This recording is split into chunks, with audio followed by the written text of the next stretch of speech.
হরে কৃষ্ণ। অনেকেই বলে থাকেন একাদশী কেন করব, আর একাদশী না করলেই বা কি হয়। এটা হচ্ছে একাদশীর মাহাত্ম্য। এই একাদশীর মাহাত্ম্য গ্রন্থে যে কথা উল্লেখ রয়েছেন, আজ আমি তাই আপনাদেরকে বলবো। এই গ্রন্থে উল্লেখ রয়েছেন নববিধার ভক্তির পরেই হচ্ছে একাদশী দশম স্থানে। একাদশীর ব্রত পালন করলে সমস্ত প্রকারের পাপ থেকে রক্ষা পাওয়া যায়। দেখুন, এই কলিযুগে যা কিছুই করা হোক না কেন, যত কিছুই করা হোক না কেন, পূজা আর্চা, ধ্যান ধান, যজ্ঞ ইত্যাদি যা কিছুই করা হোক না কেন, কোনো কিছুতেই পাপ খণ্ডন হয় না। পুণ্য সঞ্চারিত হয়, কিন্তু পাপ খণ্ডন হয় না। এই পাপ খণ্ডন করতে হলে একমাত্র একাদশী ব্রতই পারে এই পাপকে খণ্ডন করতে। তাই পাপ খণ্ডন করতে হলে আমাদের এই একাদশীর ব্রত অবশ্যই পালন করতে হবে। কারণ আমরা তো বহু বহু জন্মে পাপ করে আসছি। তাই আমাদের এই পাপকে খণ্ডন করা অবশ্যই কর্তব্য, আর সেই জন্য আমাদের একাদশী ব্রত অবশ্যই পালন করতে হবে। এই একাদশীর ব্রত পালন করলে ভগবানের প্রীতি বিধান হয়, মানে ভগবান তার প্রতি সন্তুষ্ট হন। এমনকি দেবরাজ ইন্দ্র এত সন্তুষ্ট হন যে তাকে কৃপা আশীর্বাদ, কোনো অজুহাতেই একাদশীর ব্রত ভঙ্গ করা উচিত নয়। যেমন আশি ছসি ইত্যাদি বলা হয়েছে শাস্ত্রে যে 8 থেকে 80 বছর বয়স পর্যন্ত সকল ব্যক্তিরই একাদশীর ব্রত পালন করতে হবে। সকল প্রকার ব্যক্তিকেই একাদশীর ব্রত পালন করতে হবে। এমনকি যারা দেব উপাসক, দেব দেবীর উপাসক, তাদেরকেও এই একাদশী ব্রত পালন করতে হবে। অনেকেই বলে থাকেন যে বৈষ্ণবরা একাদশী পালন করেন। আমরা বৈষ্ণব না, বা কৃষ্ণ ভক্তরা একাদশী পালন করে থাকেন। আমরা তো কৃষ্ণ ভক্ত নয়। কিন্তু এখানে উল্লেখ রয়েছেন যে সমস্ত প্রকার দেবদেবী উপাসকেরাই এই একাদশীর ব্রত পালন করতে হবে। একাদশীর দিন যদি শ্রাদ্ধ উপস্থিত হয়, তাহলে সেই দিন শ্রাদ্ধ না করে দ্বাদশী তিথিতে শ্রাদ্ধ করতে হয়। এই একাদশী ব্রততে যদি কেউ নিষেধাজ্ঞা জারি করেন, তার মানে অনেকে বলে থাকেন না যে তোমার একাদশী করার দরকার নেই, বা তোমার বয়স হয়নি ইত্যাদি ইত্যাদি। এই নিষেধাজ্ঞা যারা জারি করেন তারা শোনের কোপে পড়েন। তাই এই একাদশীতে অন্ততপক্ষে নিজে না করতে পারলেও অন্যকে নিষেধ করতে নেই যে তুমি একাদশী করো না, বা করার প্রয়োজন নেই বা দরকার নেই।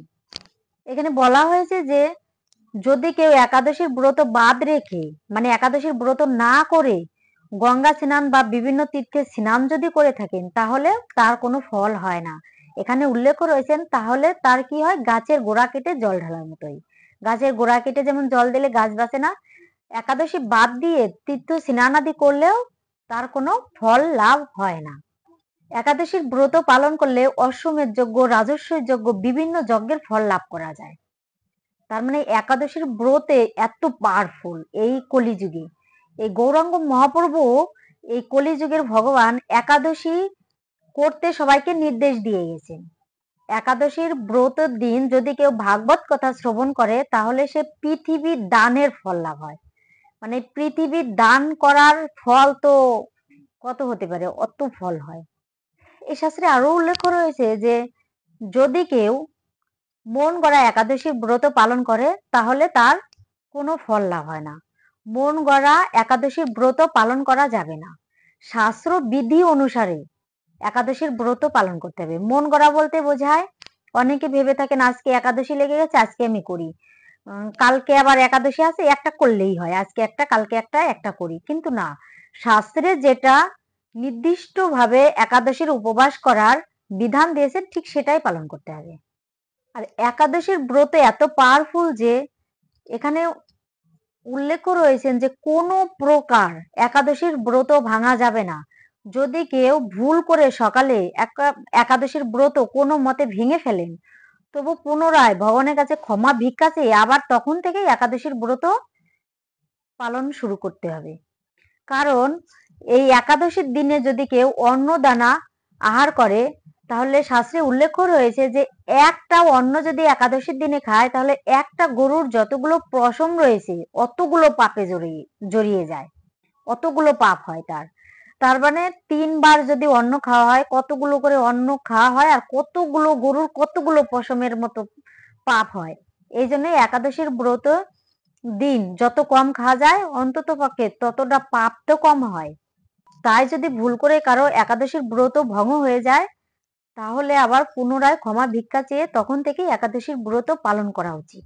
কিন্তু বলা হয়েছে যদি কেউ একাদশীর ব্রত পালন না করে, সে যদি বিভিন্ন ধর্মকর্ম করেও বৈকুণ্ঠে যাওয়ার উপযুক্ত হয়, তবু সে বৈকুণ্ঠে যেতে পারে না। কারণ একাদশীর ব্রত না করলে সে এত পাপ হয় যে তার বৈকুণ্ঠ যাওয়াও থেকেও বঞ্চিত হয়। একাদশীর ব্রত যদি কেউ উপবাস না করে, তাহলে পিতামাতা হত্যা, ভাই বোন হত্যা এবং গুরু হত্যার যত পাপ রয়েছে, সমস্ত পাপ তার উপর ভর করে। তাই সকলেই একাদশী ব্রত পালন করবেন, নিজে করবেন, অন্যকে করাবেন। হরে কৃষ্ণ।